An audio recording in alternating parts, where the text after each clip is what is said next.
we're going to do that today.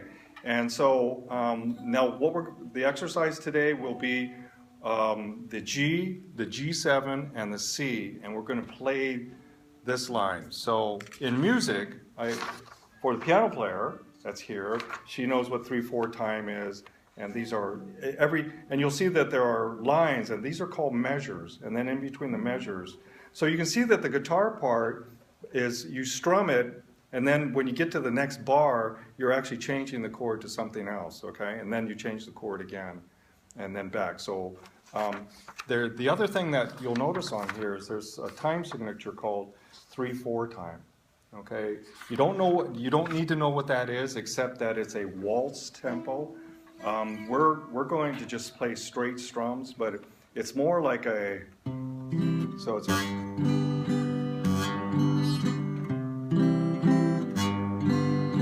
okay, so that's kind of a waltz tempo. What we're going to do today is we're just going to strum it. So we're going to do we're going to strum it 3 times.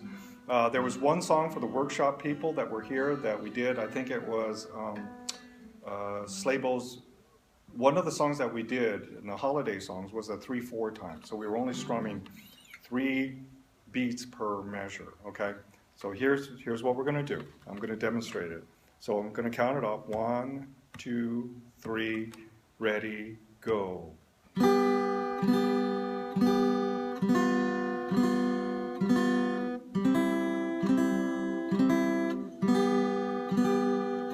So what we're doing is a G. Okay, so that's your 3rd finger on the 1st string, 3rd fret. Okay. Yep. Okay, and you're only try to play only the top 3 strings, but then then what's really cool is you go to a G7, which is just putting your 1st finger on the same string on the 1st fret. Okay. Right here. Okay. Then the 3rd chord is very simply moving the finger up to the 2nd string. You get that. Okay? There you go. Okay? So you've probably played Amazing Grace on the piano. Okay, so it's going to be a little different. Yeah. On guitar. You don't have all the keys that you can play, except that you can. There are some very beautiful renditions of Amazing Grace on the acoustic guitar that I would say probably rival what you can do on a piano, except that pianos are amazing. All right, another great stringed instrument. Okay, so we're going to count it off. I'm going to do 1, 2, 3, 1, ready, go, play. Okay, here we go. So we're going to go very slowly. I'm going to watch your fingers and see if anybody's struggling, and then if you are, I'll go ahead and repeat it very quickly. And here we go. 1, 2, 3, 1, ready, go. G, G7. Okay, now the C is just move your finger up. And then to the G. Okay, let's repeat it. Ready? 1, 2, 3, 1, ready, go. 2, 3, G7, C chord, and back to the G chord. Okay, excellent, good. All right, so that's the basis of what we're going to do. Now next week, we're going to challenge you a little bit with the C chord. So the G chord is going to stay the same, the G7 will. But on the C chord, I'm going to ask you, and I have the chord charts for everybody today, so you can take the chord chart home and practice all the chords. Don't be held back by this class. If you go off home and you find some extra time and you want to just move ahead forward, go ahead.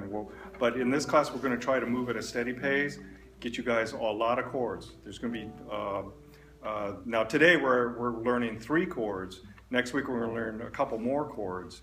And we'll continue to do that, and there'll be more pop songs. So each week you'll get a new song, new chords, and then by the 5th week you should have a nice repertoire of songs that you can practice during the little break that we're going to have, okay? All right, cool. And I always recommend that you bring a song in. You got a really cool song that you like, you know. Try not to make it ACD Back in Black. That's even though, yeah, yeah, that would take some challenges. But I did hear, I don't know if you guys know who the Eagles are, but yeah, Glenn Frey passed away, and they talked about Hotel California. So last night here was like 1 o'clock, this morning, 1 o'clock in the morning, I'm watching the Glenn Frey play a acoustic version of Hotel California, doing the whole solo version of that. Absolutely amazing. I says, I want to do that. So again, YouTube is great. Listen to videos, watch them, be inspired. I think that's what I want you to do. I want you to come in and say, hey, I got this really cool song I want to learn. Let's bring it in. Let's figure it out. Okay? All right, cool. All right, Amazing Grace, we're going to take, now there's 2 lines on there, you'll notice. And so we're going to go and we're going to play the top line, and then we're going to go back down to the bottom line, skipping the E minor and the D at the end. We're going to just end at the G, because we've not learned the D just yet. And we're going to learn that in probably week 2 or 3, or week 3. Okay, here we go. Ready?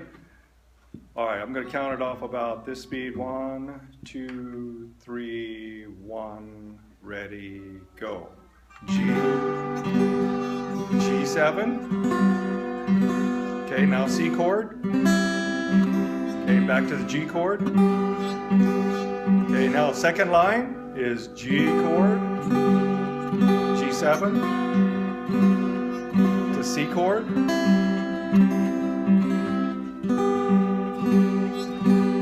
Okay, that's pretty good. Quick question. How Yes. do you know how many times to strum? Like it's like 3. Oh yeah, this little top number here tells you how many strums to put into each measure. Right now we're only doing the downbeat. So if it says 3, you strum 3 times. Okay. So 1, 2, 3, 1, 2, 3, 1, 2, 3. Okay. Yeah. So if this says 4, then it would obviously be Yeah. string it 4 times. Very good. Yeah, if that's at 4, you would strum it 4 times. So you'll only see those time signatures. They're called time signatures, and you'll only see those time signatures.